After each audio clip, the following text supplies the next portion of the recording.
السلام عليكم ورحمة الله. الحمد لله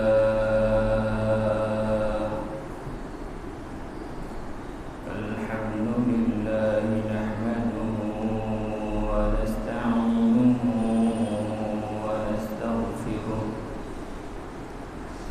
ونؤمن به ونتوكل عليه ونعوذ بالله من شرور أنفسنا ومن سيئات أعمالنا من يهده الله فلا مضل له ومن يضلله فلا هادي له ونشهد أن لا إله إلا الله وحده لا شريك له ونشهد أن سيدنا وحبيبنا وحبيب ربنا وطبيبنا وطبيب قلوبنا ومولانا وأولانا محمدا عبده ورسوله صلى الله تعالى عليه وعلى آله وأصحابه وبارك وسلم تسليما كثيرا أما بعد فأعوذ بالله من الشيطان الرجيم بسم الله الرحمن الرحيم واذكروا الله في أيام معدودات وقال تعالى والفجر وليال عشر والشفع والوتر والليل إذا يسر هل في ذلك قسم لذي حجر وعن زيد بن أرقم رضي الله عنه قال أصحاب رسول الله صلى الله عليه وسلم يا رسول الله ما هذه الأضاحي قال سنة أبيكم إبراهيم قالوا فما لنا فيها يا رسول الله قال بكل شعرة حسنة قالوا فالصوف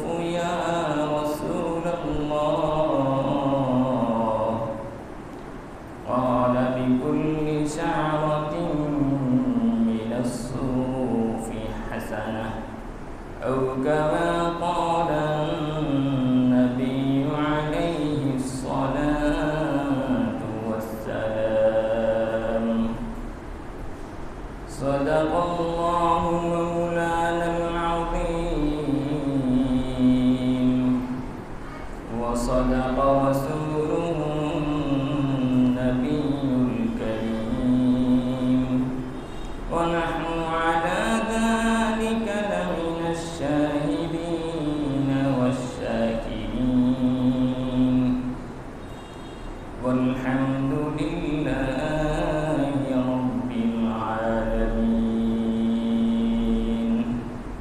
درود شريف. اللهم صل على محمد وعلى آل محمد كما صليت على إبراهيم وعلى آل إبراهيم إنك حميد مجيد. اللهم بارك على محمد وعلى آل محمد كما باركت على إبراهيم وعلى آل إبراهيم إنك حميد مجيد. سبحانك لا علم لنا إلا ما علمتنا إنك أنت العليم الحكيم. سبحانك لا علم لنا إلا ما علمتنا إنك أنت العليم الحكيم. سبحانك لا علم لنا إلا ما علمتنا إنك أنت العليم الحكيم. الحمد لله মহান রব্বুল আলামিনের দরবারে আমরা সকলেই শুকর আদায় করছি, যিনি আমাদেরকে আজকে পবিত্র জুমা নামাজ আদায়ের উদ্দেশ্যে মসজিদে আগে আগে আসার তৌফিক দান করেছেন। এই জন্য আল্লাহ পাকের দরবারে কৃতজ্ঞ চিত্তে আল্লাহ পাকের শুকর আদায় করার জন্য সকলেই বলি আলহামদুলিল্লাহ।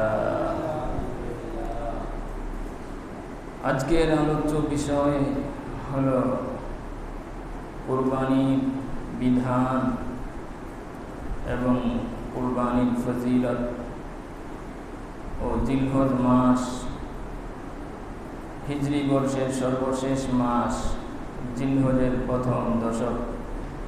প্রথম দশকের ফজিলত। উক্ত আলোচ্য বিষয়ের উপর আল্লাহ পাক তৌফিক দান করলে কিছু কথা বলার চেষ্টা করব। ওমা তৌফিকি ইল্লা বিল্লাহ।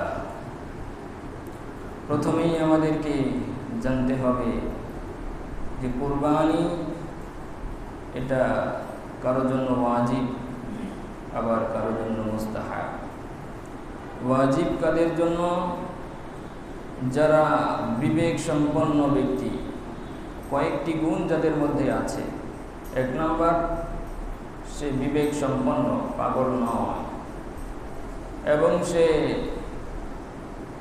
প্রাপ্তবয়স্ক, নাবালেগ নয়, অপ্রাপ্তবয়স্ক নয়, এবং মুসলমান, কাফের নয়, এবং সে স্বাধীন ব্যক্তি, গোলামবাদী নয়। এই সমস্ত গুণ পাওয়া যাওয়ার পর কেউ যদি 52.5 ভরি রূপার মূল্য সমপরিমাণ ঘরের অতিরিক্ত সামানা বাদ দিয়ে সম্পদের মালিক হয়, কুরবানির এই 3 দিনে যদি এই পরিমাণ সম্পদ কারো কাছে থাকে, তাহলে কুরবানি তার উপর ওয়াজিব হয়ে যায়। এছাড়াও কুরবানি ওয়াজিব হওয়ার আরেকটি কারণ রয়েছে, সেটি হলো যারা মান্নত করে, গরিব, সে অসহায়, কিন্তু সে মান্নত করেছে যে হে আল্লাহ, যদি আপনি আমার এই বিপদ দূর করে দেন, যদি আমাকে সুস্থ করে দেন, অথবা পরিবারের কেউ অসুস্থ, সে বলল হে আল্লাহ, আমার পরিবারের সেই লোক যদি সুস্থ হয়ে যায়, তাহলে আমি আপনার জন্য কুরবানি করব, এবছর আমি কুরবানি দিব। এভাবে যদি কেউ মান্নত করে, তাহলেও তার উপর কোরবানি ওয়াজিব হয়ে যায়, যদিও সে গরিব হয়, মানে তার উপর কোরবানি ওয়াজিব ছিল না, কিন্তু সে এভাবে যদি মান্যত করে ফেলে তাহলে ওয়াজিব হয়ে যাবে। এছাড়া যাদের উপর ওয়াজিব নয়, গরিব, অসহায় অথবা মুসাফিরের উপরও কোরবানি ওয়াজিব নয়, তারাও যদি কোরবানি করে তাহলে তাদের জন্য এটা মুস্তাহাব হবে, সওয়াবের বিষয় হবে। টাকা কম থাকলেও কুরবানি করার প্রতি উৎসাহিত করা হয়েছে হাদিস শরীফের মধ্যে। কুরবানি করাটা অনেক বেশি সওয়াবের কাজ, অনেক ফজিলতের বিষয়। হাদিসে অনেক ফজিলত এসেছে কুরবানি করা। আমরা হাদিস থেকে কয়েকটি ফজিলতের কথা শুনব। 1 নম্বর ফজিলত হলো, যারা কুরবানি করবে তাদের কুরবানির পশুর প্রত্যেকটি পশমের বিনিময়ে তাদেরকে নেকি দেওয়া হবে। হযরত যায়েদ ইবনে আরকাম রাদিয়াল্লাহু আনহু থেকে বর্ণিত, আন যায়েদ ইবনে আরকাম রাদিয়াল্লাহু আনহু قال قال أصحاب رسول الله صلى الله عليه وسلم, যায়েদ ইবনে আরকাম রাদিয়াল্লাহু আনহু বলেন, আল্লাহ নবী সাহাবীগণ জিজ্ঞাসা করলেন, ইয়া রাসূলুল্লাহ মা হাদিহিল আদাহি, হে আল্লাহর রাসূল এই কুরবানি কিসের কুরবানি, কোথা থেকে আসলো এই কুরবানির বিধান? ক্বালা সুন্নাতু আবিকুম ইব্রাহিম, আল্লাহ নবী সাল্লাল্লাহু আলাইহি ওয়াসাল্লাম বললেন, এই কুরবানি হলো তোমাদের পিতা, মুসলিম জাতির পিতা ইব্রাহিম আলাইহিস সালামের সুন্নত, তার যে কুরবানির রীতিনীতি সেখান থেকেই তোমাদের এই কুরবানির সূচনা হয়েছে। ক্বালু ফামা লানা ফিহা ইয়া রাসূলুল্লাহ, সাহাবায়ে কেরাম আবার জিজ্ঞাসা করলেন, ইয়া রাসূলুল্লাহ তাহলে এই কুরবানি দিয়ে আমাদের কি লাভ হবে, কুরবানি দিলে আমাদের লাভ কি? ক্বালা বিকুল্লি শা'রাতিন হাসানাহ, আল্লাহ নবী সাল্লাল্লাহু আলাইহি সাল্লাম বললেন, যদি তোমরা কুরবানি দাও তাহলে কুরবানির পশুর প্রত্যেকটা পশমের বিনিময়ে আল্লাহ তোমাদেরকে নেকি দান করবে। সুবহানাল্লাহ। ক্বালু ফাসসুফু ইয়া রাসূলুল্লাহ, সাহাবায়ে কেরাম আবার জিজ্ঞাসা করলেন, ইয়া রাসূলুল্লাহ তাহলে যদি ঘন পশম বিশিষ্ট পশু কেউ কুরবানি দেয় তার হুকুম কি হবে? ক্বালা বিকুল্লি শা'রাতিন মিনাস সুফি হাসানাহ, আল্লাহ নবী সাল্লাল্লাহু আলাইহি ওয়াসাল্লাম বললেন, কেউ যদি ঘন পশম বিশিষ্ট পশু কুরবানি দেয় তাহলে সেই ঘন পশম বিশিষ্ট প্রত্যেকটি পশুর প্রত্যেকটি পশমের বিনিময়েও আল্লাহ তাআলা তাকে নেকি দান করবেন। সুবহানাল্লাহ। এছাড়াও আর অনেক ফজিলতের কথা এসেছে। আরেক হাদিসের মধ্যে এসেছে,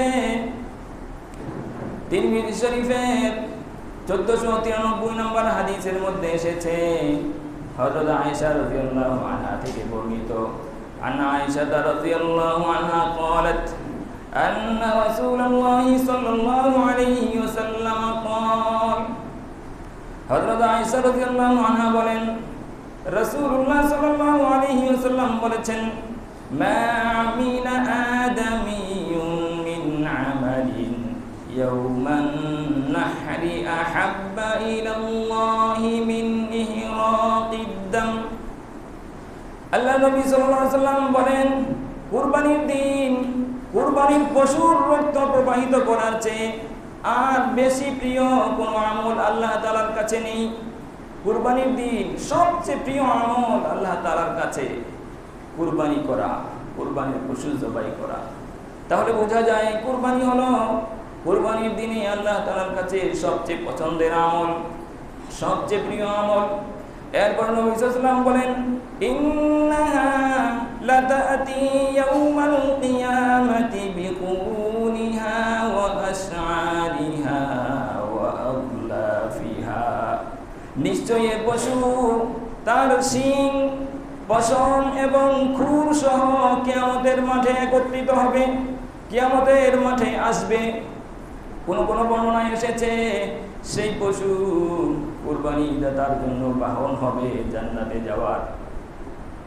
এরপর নবী সাল্লাল্লাহু আলাইহি ওয়াসাল্লাম বলেছেন, ওয়া ইন্নাদ দামা লা ইয়াকাউ মিনাল্লাহি বিমাকানিন ক্বাবলা আন ইয়াকা মিনাল আরদ, নিশ্চয় কুরবানির পশুর রক্ত জমিনে পড়ার পূর্বেই আল্লাহ তাআলার কাছে মর্যাদাপূর্ণ স্থানে পৌঁছে যায়।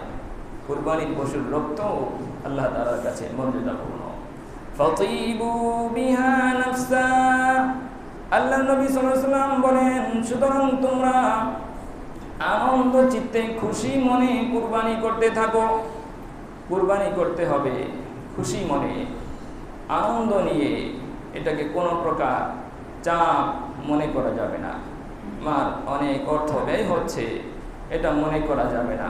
কোনোভাবেই এই সমস্ত ধ্যান ধারণা চিন্তা ভাবনা আনা যাবে না। আল্লাহ পাকের হুকুমের সামনে যেভাবে ইব্রাহিম আলাইহিস সালাম নিজেকে পরিপূর্ণভাবে সুপর্দ করে দিয়েছেন, আমাদেরকেও আল্লাহ পাকের কুরবানি সহ সমস্ত হুকুমের সামনে বিনা দ্বিধায় বিনা সংকোচে আল্লাহ তাআলার হুকুমের সামনে নিজেকে সুপর্দ করে দিতে হবে। এছাড়াও আরেকটি ফজিলত এসেছে, নবী সাল্লাল্লাহু আলাইহি ওয়াসাল্লাম বলেছেন, যারা কুরবানি করবে তাদের গুনাহগুলো আল্লাহ তাআলা মাফ করে দিবেন।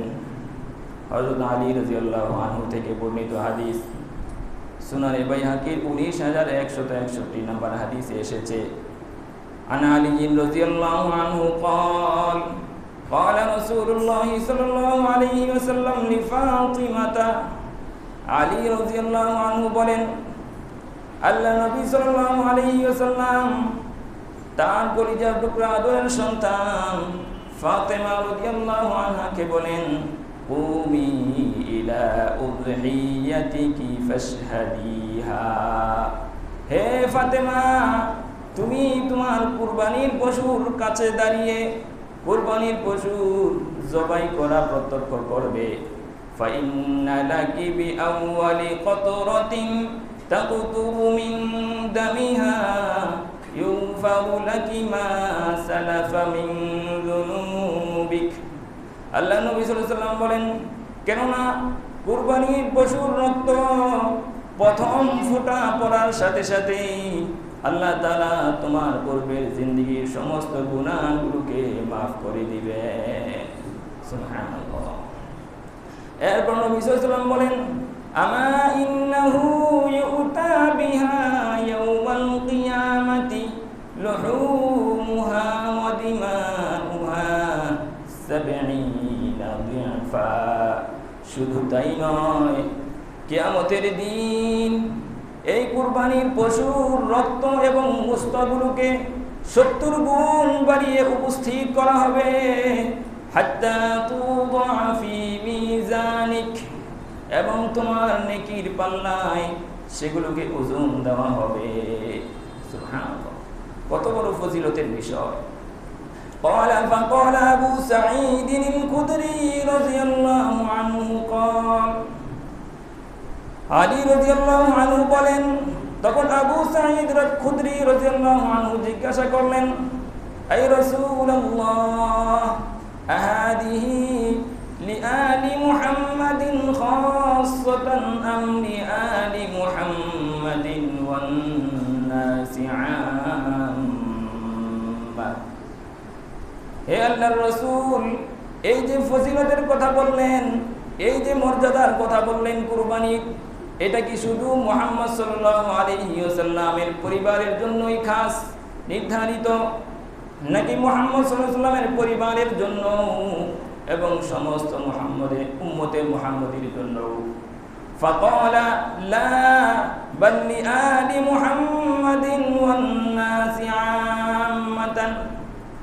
আল্লাহ নবী সাল্লাল্লাহু আলাইহি ওয়াসাল্লাম বললেন যে না, এই ফজিলত শুধুমাত্র মুহাম্মদ সাল্লাল্লাহু আলাইহি ওয়াসাল্লামের পরিবারের জন্যই নির্ধারিত নয়, খাস নয়, বরং সমস্ত উম্মতের জন্যই এই ফজিলত রয়েছে। যারাই কুরবানি করবে তারা সকলেই এই সওয়াব, এই প্রতিদান লাভ করবে। আল্লাহ তাআলা তাদের গুনাহ মাফ করে দিবেন। কত বড় ফজিলত, কত মর্যাদার বিষয় কুরবানি করা। এই জন্য নবী সাল্লাল্লাহু আলাইহি ওয়াসাল্লামের জীবনীতে দেখা যায় তিনি মদিনায় হিজরত করে যাওয়ার পর কখনো কুরবানি বর্জন করেননি। মক্কাতে তো কাফেরদের অত্যাচারে অত্যাচারিত ছিলেন। আল্লাহ পাকের হুকুমগুলো স্বাধীনভাবে কাফের বেঈমান মুশরিকরা তারা বাস্তবায়ন করতে দেয়নি, জুলুম নির্যাতন করেছে। আল্লাহ তাআলা সকল বিধান মক্কাতে ফরজও করেননি, আবশ্যকও করেননি। এই জন্য মক্কাতে স্বাধীনভাবে সব বিধান পালন করতে তিনি পারেননি, দেয়নি। আল্লাহ তাআলাও অনেক বিধান হিজরতের পর দিয়েছেন, কুরবানির বিধানও তেমনই হিজরতের পর দিয়েছেন। এবং হিজরতের পর থেকে মদিনায় যাওয়ার পর নবী সাল্লাল্লাহু আলাইহি ওয়াসাল্লাম কখনো কুরবানি করাকে পরিহার করেননি, কুরবানি ছাড়েননি। হযরত ইবনে ওমর রাদিয়াল্লাহু আনহুমা থেকে হাদিস এসেছে, আন ইবনে ওমর রাদিয়াল্লাহু আনহুমা قال أقام رسول الله صلى الله عليه وسلم بالمدينة 10 سنين يضحي كل سنة। আল্লাহ নবী সাল্লাল্লাহু আলাইহি ওয়াসাল্লাম মদিনায় 10 বছর অবস্থান করেছেন এবং প্রতি বছরই তিনি কুরবানি করেছেন, কখনো কুরবানি পরিহার করেননি। এবং নবী সাল্লাল্লাহু আলাইহি ওয়াসাল্লামের জীবনীতে রয়েছে যে নবী সাল্লাল্লাহু আলাইহি ওয়াসাল্লাম হিজরত করে যাওয়ার পর প্রতি বছর তো কুরবানি করেছেন। বিদায় হজ যখন করেছেন, বিদায় হজের সময় তিনি হজে গিয়ে 100 উট কুরবানি করেছেন। 60টির উপরে তিনি নিজ